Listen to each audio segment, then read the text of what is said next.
Oh,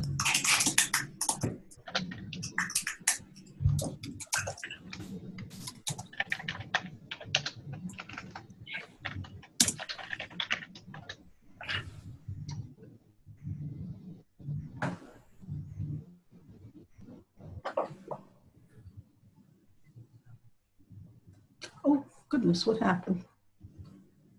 Did I lose it? So, looks like we've got a good group.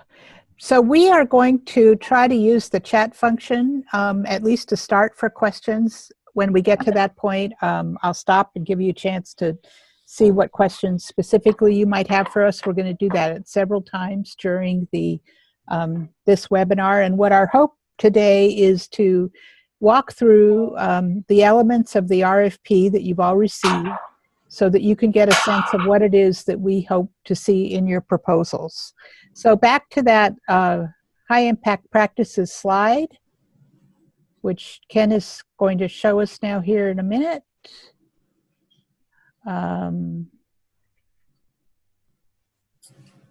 So not really sure. You should, I've started the screen sharing again. Can you see it now, Rebecca? Not the slides. I'm seeing a couple of different things, but not your slides. Oh, because I shared the wrong screen. Yeah, we can see your desktop. Yeah. See your desktop. Yeah. Sorry about that.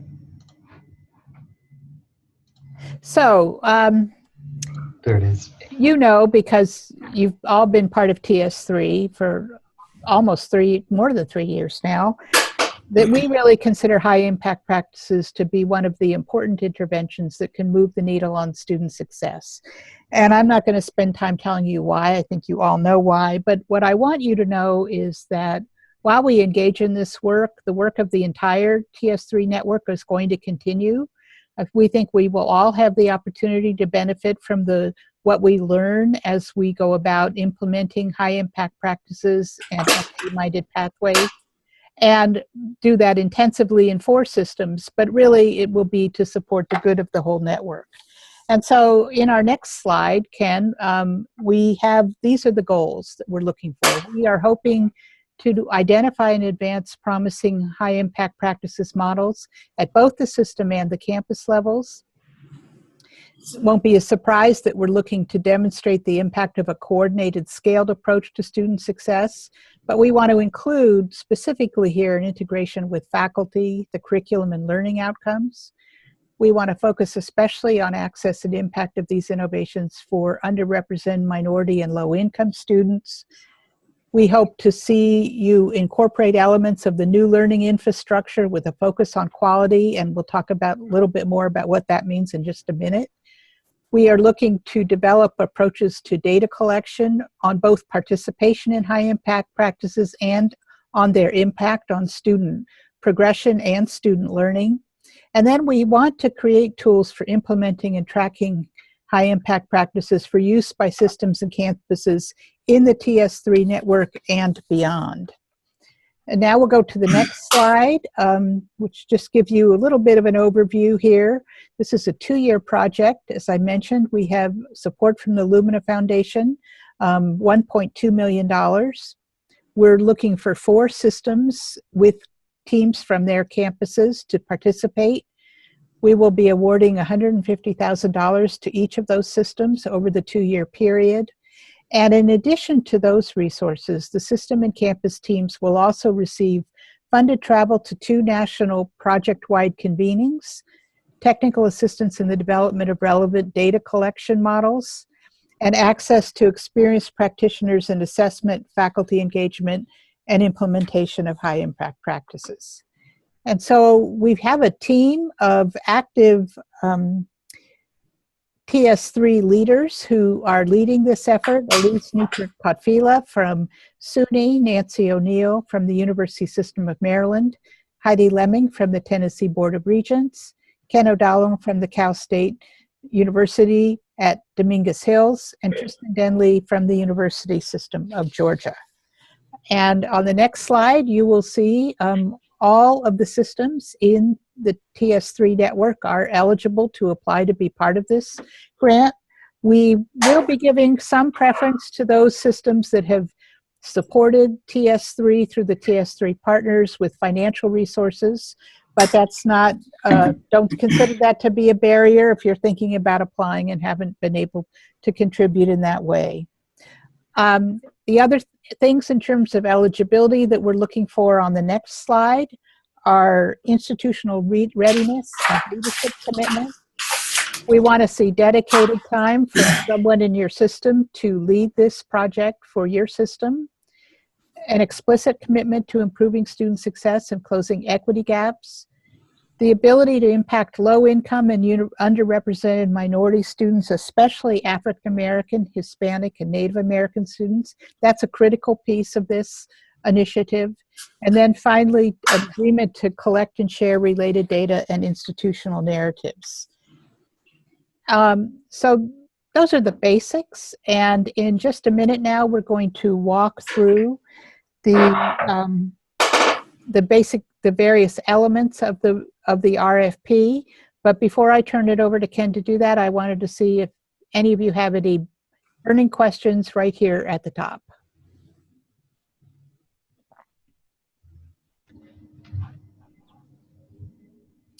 Well, maybe we'll just keep going then. I'm sure you have some as we get further into this. So why don't I turn it over to you, Ken? Great. I'll go back to sharing my screen then, and hopefully this time I'll share with you the right monitor.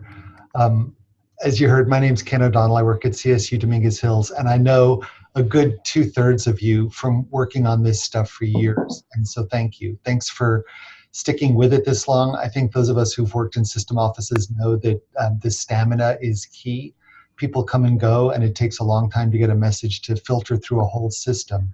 I'm going to talk about some of the proposal elements and what we're looking for, and also what, for the sake of this project, we're defining as high impact practices.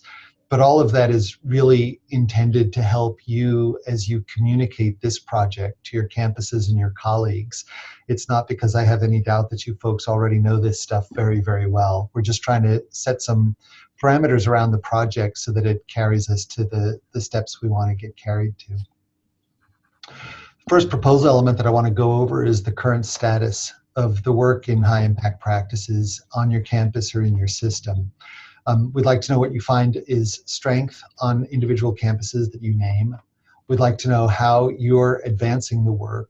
And we'd also like to know what your system level commitments are to closing gaps and improving student success. And here too, as insiders, I think you realize that those explicit commitments are key, that to the extent you can cite specific strategic plans, presentations to regents or trustees or legislators, all of that helps as we try to figure out what is the capacity on the systems that are applying for the grant. Second category of proposal element that I'm going to go over with you is about the campuses themselves. We'd like you to identify some that are committed to be engaged in the work like this as a cohort. We'd like you to name 5 campuses. If you're at a smaller system, 3 will do, but not otherwise. We're really looking for a critical mass here. We'd like to know what you signal as the evidence of strength on those participating campuses. And then we'd like to know what your enrollment is. And as you've heard Rebecca say, the gap closing piece of this project is especially critical for us and for our funder. And so we're looking for institutions that have been serving underrepresented minority students. And we have set that definition as 25% underrepresented minority. As you probably know, if you've done work in this area for long, there are different definitions out there. There are federal definitions. There are very strict criteria. You can set those aside and for now focus on just what you see in the RFP.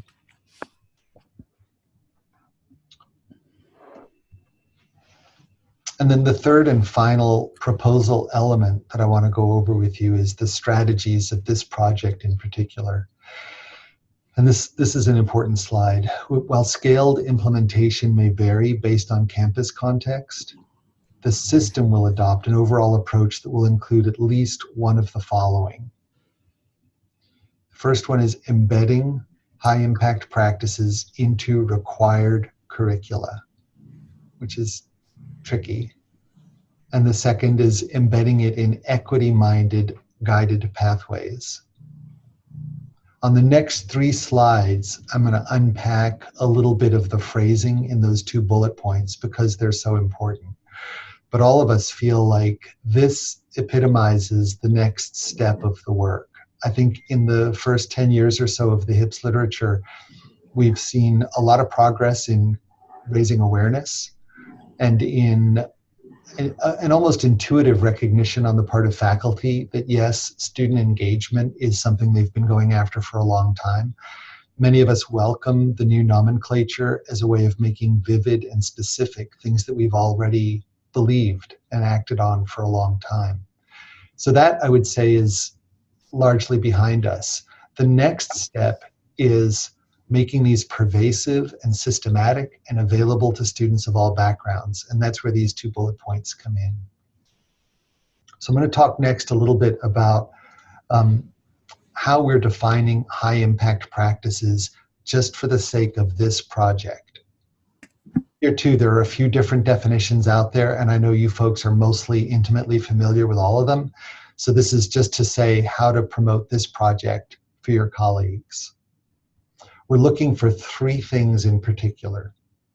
We want activities that require reflection and metacognition. Learning about learning, having students understand themselves as learners.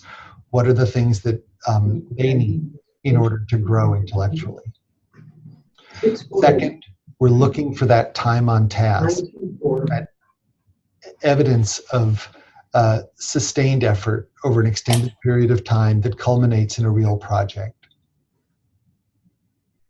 And third, we want trails of evidence of the learning, demonstrated outcomes, that these things are good, not just for persistence, which I think many of us have been measuring for a long time, but also for markers of deep learning, the interpersonal competence, writing proficiency, increased engagement.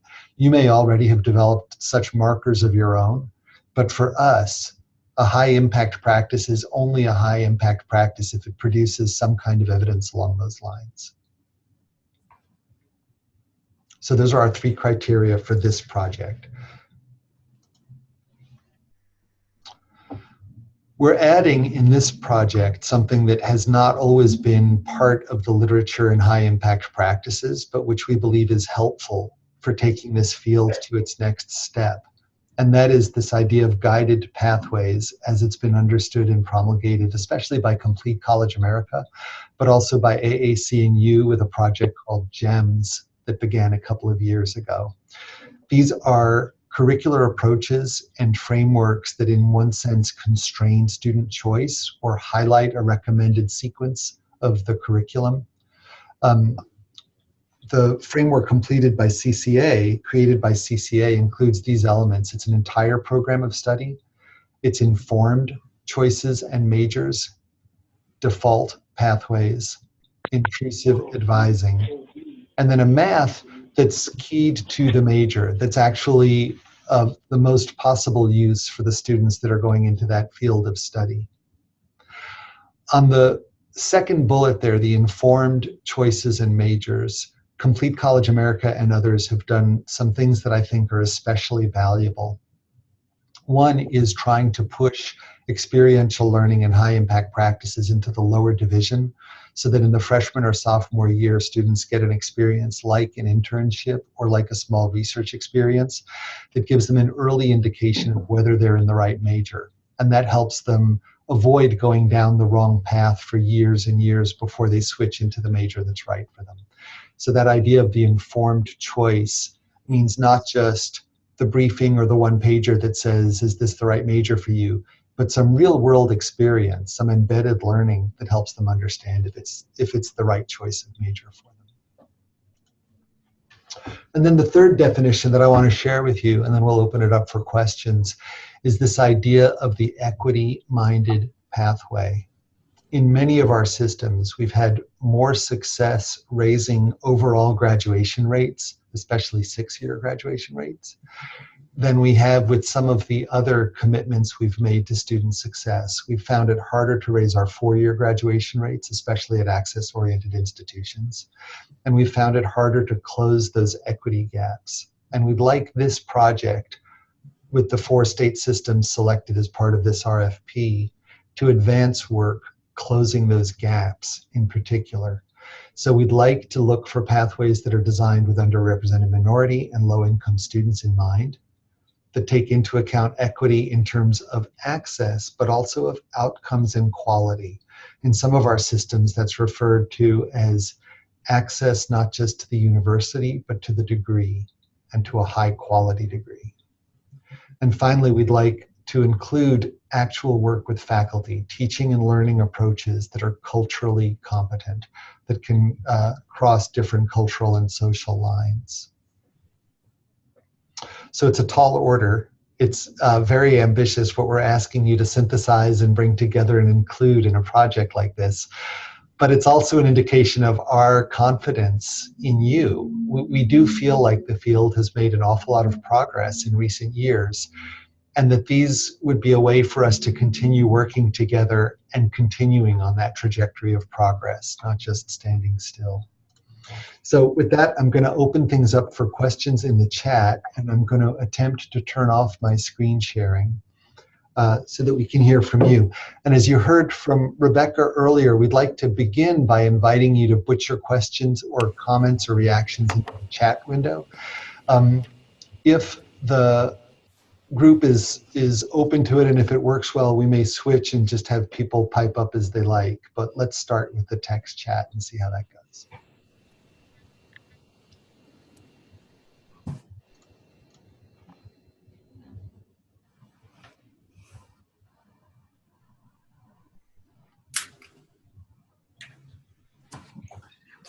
And while we're waiting for people to think of stuff and type, Rebecca, how did I do? Is there anything in those slides that you feel like I mischaracterized or left out? No, I think it makes sense. So here's a question from Elise. Can a single state system have some campuses focused on pathways and some focused on HIPs? Yes, but I think that what we are thinking about is HIPs embedded in the pathways. So a pathway without any presence of a high impact practice probably wouldn't meet our definition. So it's not the big picture guided pathways that you think about with CCA. It's more focused to include high impact practices. And what about 2 campuses and a system office? If your system only has 2 campuses, that's fine, but we really, you know, we're looking for scale here. So we are hoping that you will bring as many of your campuses to the table as you can. Okay, cyber private public partnership. Whoa. Whoa, Deb, I'm not sure what your question is there.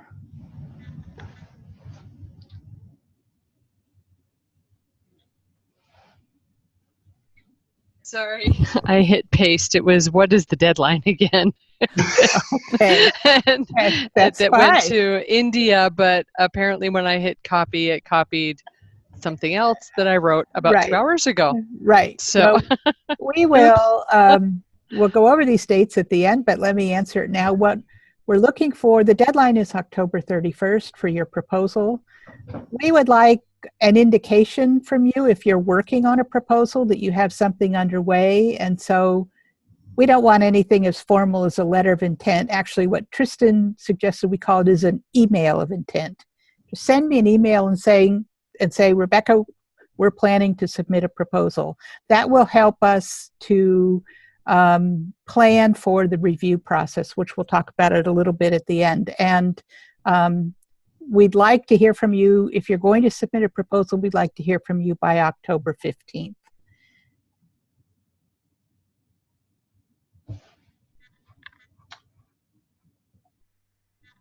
Yes. What did I do? Any other questions at this point?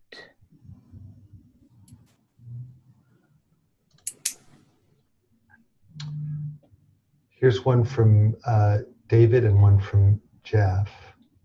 David, I understood the HIPS definition includes 3 elements, not 1. Is that correct? Yes, it's 3, and we're looking for all 3. The metacognition, the deep engagement and time on task and effort, and then the third one, the evidence of learning and of outcomes that we're looking for. So persistence also counts, but typically that one's been easier. And then from Jeff Franklin, hi Jeff. Could you please provide an example or two of how guided pathways would be designed to be equity-minded, given that guided pathways would serve all students, though yes, URMs would benefit most simply by the structural variables addressed? That's a good one. I've got an answer off the top of my head, but Rebecca, do you? Well, let me tell you, first of all, let me say that this idea of equity-minded pathways actually has come to us from Lumina Foundation. Deborah Humphreys is our program officer there, and she's the one that got us started thinking about this.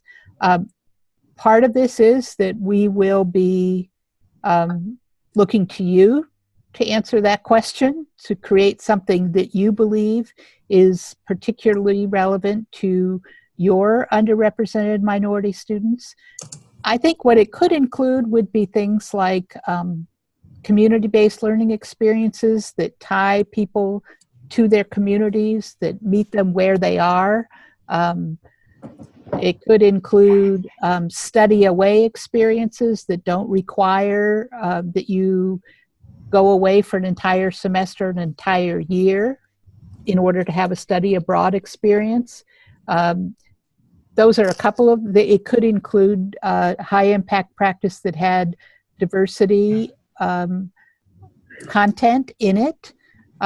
It really could be a number of different things, and I think that again, is, you know, we'll be looking for your creativity here to think about what would a pathway look like if it is going to really address that particular student population. Ken, does that make sense to you? Yeah, no, that's great. Yeah, I like that a lot. I especially like the idea of letting the field answer that question. That's a good one. Yeah. So let's see. I've got a couple other questions here. Vicki from Pennsylvania, does only one of the 5 universities need to have the 25% URM enrollment? Yes, we're looking for at least one. But we would like to be able to reach as many underrepresented minority students as possible. So we will be interested in learning about the student demographics in all of the institutions that you engage in this process. We'll talk more about the quality when we get into the next piece of the presentation. So ask that again, Vicki, at the end of Elisa's presentation if that doesn't answer it. Right, John Hayek, 2-year time period is not a lot of time to produce dramatically different outcomes, particularly related to degree production. Absolutely.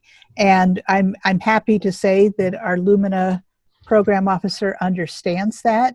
So what we are looking for is for you to develop the mechanisms that will allow you to collect the data so that in 5 years' time, you can demonstrate the outcomes. So we're not expecting, or 6 years, so we're looking for process, for leading indicators, but also for a mechanism that you will have that will institutionalize that data collection so that you will be able to demonstrate the impact over time. Jeff Franklin, so the equity-mindedness would be demonstrated through the design of the high-impact practices, not so much the design of the guided pathway. Yeah, if there are ways you can build it into the pathway as well, that would be great. And then Nancy said she Googled high equity-minded guided pathways and found some stuff, so great. John Check in Montana. We don't have any of our public universities with 25% URM. Given the state is 90% Caucasian, can you partner with a tribal college? Yes, that would be great. We'd love to see that kind of partnership. And could 2 or more systems partner in a proposal from Rosemary Haggett? I think that's a great idea, especially if you've got a small system. It would be a way to build the cohort that might give you some synergy, and you've certainly got a lot of partners down there in Texas, so maybe you could find a way to connect. Okay, I think in the interest of time, maybe we need to move on now to the next phase of this presentation, and then we'll come back to questions. So I'm going to turn it over now to Elise. Thanks, Rebecca. Can you hear me okay? Yes, we can. Great. So hi, everyone. My name is Elise Newkirk-Kotvilla. I'm sitting here at SUNY, and I'm excited to be here with you today. I'm going to run through the remaining proposal elements and hopefully give you some clarity about what's expected of a participating system as opposed to participating campuses within that system. So what you've got in front of you is a proposal element around that new learning infrastructure that Rebecca mentioned a little bit early on in our conversation. So we would like for you in your proposal to talk a little bit about how you would plan to incorporate at least one of the following things out of these 3 buckets. The first bucket is learning framework. So you can think of things such as the degree qualifications profile from Lumina, some beta credentials frameworks, or any industry frameworks for specific programs that you're aware of. The second bucket is around assessment of the student learning. So you would be using tools such as the value rubrics or the collegiate learning assessments, or maybe some competency-based frameworks that you're aware of on your campus. And lastly, we have a comprehensive student record. So learning infrastructure that captures student engagement and learning in activities that go beyond the traditional classroom experience. So some things might even not be credit bearing in this category. So it's our intention that you as a system that is participating will focus on one of these. And here's the tricky part. Current engagement in any of these activities is a plus, but we would like you to pursue some new ones as well. So if you have 5 campuses that are participating with you, and one of them has been, yes, I can come up with 3. Sorry, Ken, can you mute folks?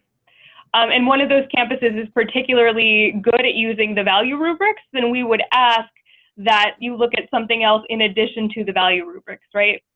Another complication here is that if you are working with 5 campuses, they should choose one of these. We would like to see some kind of collaboration in your system, but you don't have to choose the same things as the rest of the participating systems.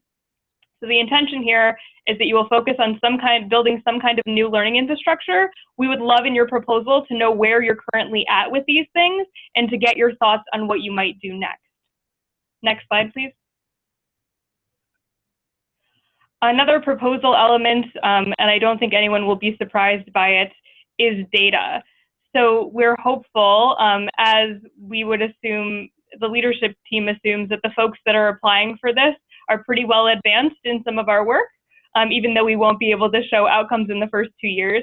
We want you to be able to focus on data. So in your proposal, we'd like to hear about development for new approaches to data collection for HIPs. And that, again, there would be some kind of coordination across your constituent campuses, but we're not expecting you to fill in a framework that we're using across all of the systems, right? So we'd love to hear about new approaches for data collection and also those outcomes, data outcomes for the URM and low-income student populations that we've been discussing. We'd like to know about some, again, we'd like some coordination across your systems, but we don't want to throw cold water on anyone that's doing really fantastic work. So it might be that you're proposing new data collection structures and approaches, and then you have one campus who's way far ahead of the game. That's totally fine. We would like for you to have one thing for your entire system, and it's fine if folks are a little bit more advanced than that on 1 or 2 of your campuses. Finally, the creation of generic data reporting templates and guides. So our hope is that as we're coming up with these processes and these guides and templates, that we'll be able to take them and share them across the participating systems, but also across the TS3 network, right? I think we're all very hungry for approaches to data collection that are sophisticated. So we're hoping that our ability to support you in some of your work will result in some of these actual templates that we could mail out to the team. Next slide, please. Still on data, we'd like to talk about feasible data collection approaches to track high impact practices and guided pathways participation and results. So again, we're not just talking about the data infrastructure. We would like your early thinking on how you're going to track the participation of certain students and how you're going to track the actual outcomes and results. We would also like to continually be thinking about the institutional student learning outcomes that are associated with the innovation. So it's not just the activity that they're doing, but what is the student learning, as Ken suggested earlier. Finally, we'd like your thoughts on a process for tracking disaggregated data on indicators leading to impact on graduation rates and degrees awarded. I don't think that's probably surprising, knowing that Lumina Foundation is our funder, but we do want your early thinking on how you're going to talk about graduation rates and degrees awarded. Next slide. And so finally, we didn't put them last because they are not important, but things that we have not spoken about yet are faculty engagement and advancing a culture of innovation. So first here is faculty engagement. We know that we're not going to move curriculum and we're not going to be able to talk about student learning outcomes without engaging the faculty. So in your proposal, we would like to see some evidence of your existing strength in working with your faculty. So can you please explain how you've engaged them in your pathways and high impact practice work so far? And then what would your plans be for advancing to a next level of engagement with that group? And finally, we would like this entire project to help move us toward a culture of innovation. So whereas a lot of our focus has been on gaps and making sure that we are closing those gaps and helping students who, may be failing, we find that language to be a little bit negative, and we would like to move towards language about student assets, what they're bringing to the table, and an innovative, community of practice around high impact practices that we could all benefit from. So there's really two components of this that we'd like you to write about. The first is, again, that leadership commitment. So talking about your strategic plans or your commitments to this and how we're going to actually shift this cultural landscape.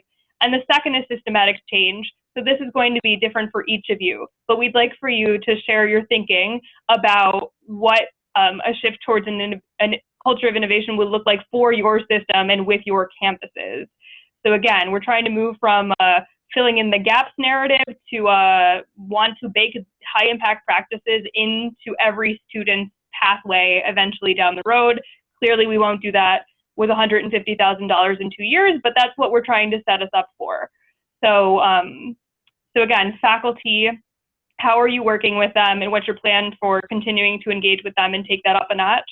And then how can you articulate the leadership and systematic energy and to move us towards a really positive culture of innovation? So next slide. That's it for me. That's the rest of the proposal elements. And then next, Rebecca's going to take you through the actual dates and logistics. But it looks like we might have some questions, which I think I'll ask Rebecca to take a stab at first. And Rebecca, you're muted. Hold on. Thank you. Before we move to that last piece, let's see if you have any questions about any of that. Elise covered a lot of ground there, and we'll try to answer them. So while you're thinking about your questions, let me just clarify again that, while we know we're not going to see graduation outcomes necessarily during the 2 years of the project, we might see other outcome results. For example, in progression, but also learning outcomes potentially. And I think it's worth mentioning that we are hoping to be able to actually have some proof points, but not the big picture ones. Another piece that we haven't mentioned yet, but I will mention here, is sustainability. It's really important to us that this work not end when the grant ends. And so we're going to be asking you to demonstrate how you're going to move that forward, how you're going to sustain the work over time. Now, our view is, with all of the TS3 work, this is not new stuff. These are things you've been doing for quite a while. And so you're already building the capacity to do that. But now we're going to ask you to take that to the next level and really do it more intensively. And so I think that is definitely a piece of this. And then John Hayek is asking, is the ultimate goal to increase the number of underrepresented minority students engaged in HIPS? I think it's not only that, it's really in, helping us to move towards more high impact practices for everyone, but helping us to move the needle on student success and on closing equity gaps. So could the plan focus solely on increasing faculty engagement and faculty development necessary to increase HIPS over time? I don't think that would be enough. I mean, in my mind, we really need to see high impact practices integrated into degree programs or into learning pathways in ways that they will reach all students. So there's some really systemic issues here that need to be addressed related to the curriculum as well as related to faculty engagement and faculty development. I don't know, Ken and Elise, Nancy, do you all agree? Does that make sense to all of you? You agree with that? I sure do. And I was thinking, John, that your question, it raises something that sounds to me like it is undoubtedly a necessary condition for work like this. We've got to build some shared understanding, some campus-wide culture that says what is and is not a high-impact practice. But that can't be the whole story on its own. It also has to change the student experience. So I think your question's well taken.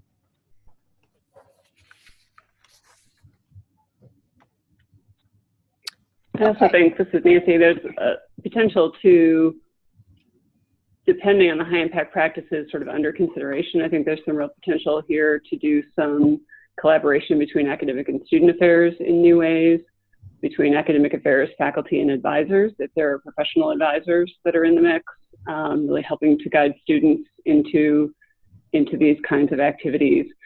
So I think faculty really will be a core constituency group that's going to be, we hope, driving a lot of this. But I think that to move the needle as institutions and across institutions, I think we need to think about all the other sort of key constituency groups that might be brought in different ways.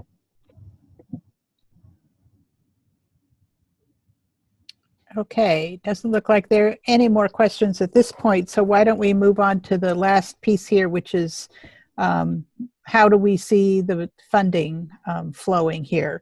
So we have spelled this out in the proposal, but we thought it was worth at least going over with you again here. These are the things that we really see that the $150,000 would be used for. And we're going to be asking you for a detailed budget. We've included a budget template for you to fill out, which includes 3 years of funding, not just 2, and that's because we want you to demonstrate how you're going to take this work forward once the grant funds are all gone. And so basically we're conceiving of this as based in part on convenings that you will hold in your system of the teams from your the campuses that are participating on a somewhat of a regular basis, and we'll leave it up to you to determine what that would mean. So funding for travel and planning and bringing people in to provide resources to your folks. Development of mechanisms for data collection. So there may be, it's not going to be support your whole IR department, but if you need some additional resources to get this started, you might think about that.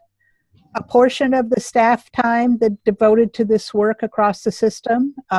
We don't want to see more than 25% of the budget go to that, but it is fine to use it for that. Also, you may want to consider faculty release time on certain campuses. There are professional development opportunities out there that we think might support your work. The NASH ACE System Leadership Academy, which is focused on student success, is one of those. I think many of you also already know about AAC&U's High Impact Practices Institute. It's another one you might want to consider building into your proposal.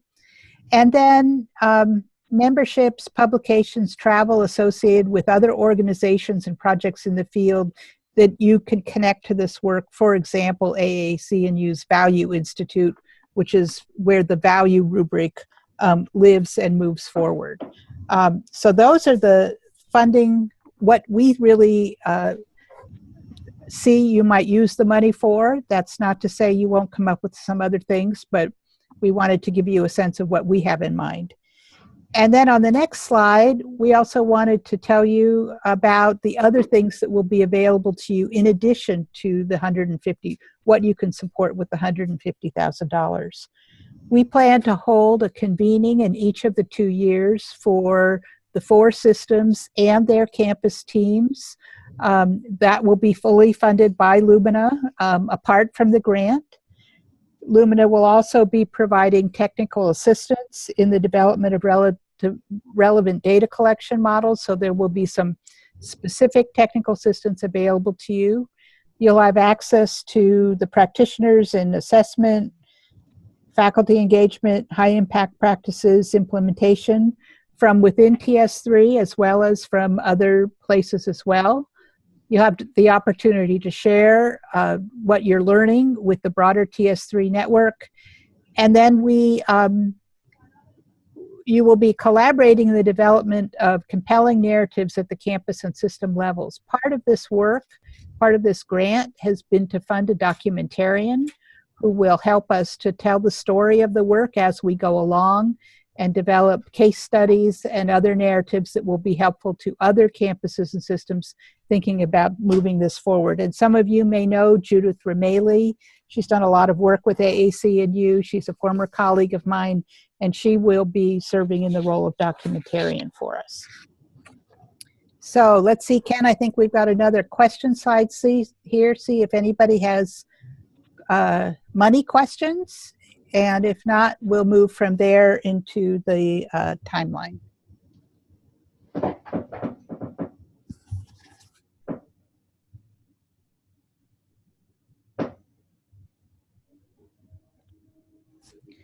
Okay, let's see. Can you talk about what you have in mind when you say mechanisms for related data collection? Well, Elise probably can do this better than I can, but let me start. If you're going to measure participation in high impact practices, you have to have agreement about what they are. You've got to have ways to capture that information in terms of participation on your campus. You have to find ways to build it into the record in the way that a registrar can recognize it if it's going to be something that is required for degree completion. So, you know, what kind of approach are you going to use? I think that's kind of where it starts. But Elise, Ken, Nancy, anybody want to add to that? Yeah, I can take a stab at it. So these are meant to be, it's not the full list of allowable activities for you to use the money. It's just things that we believe you might need to spend some of the money on. So thinking about mechanisms for related data collection, if there's something going on with your student information system, or you need to purchase a single instance of a software, or you need to purchase a license to something to be able to get from where you are now to an actual place where you could measure these outcomes using your student demographics, then I would think that that would be an allowable use of the funding. Does that cover it, guys?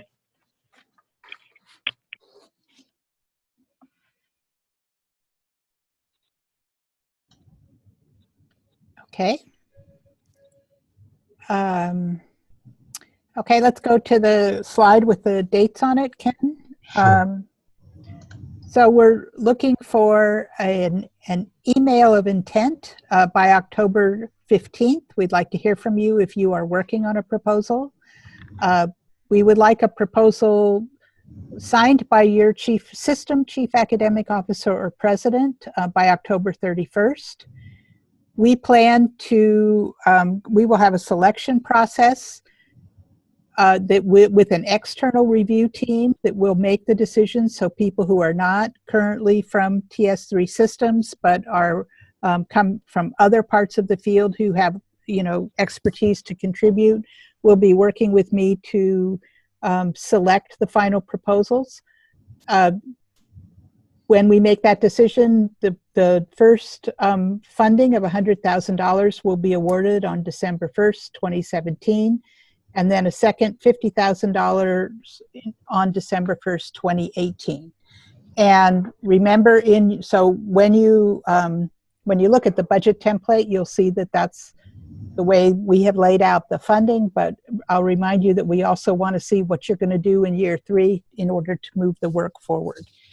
And then we wanted to just give you some dates related of important meetings on the next slide. We will expect the systems that are selected to send teams, both from their system office and from their campuses that are part of the initiative, to the first convening that will be funded by Lumina February 20th and 21st in Los Angeles.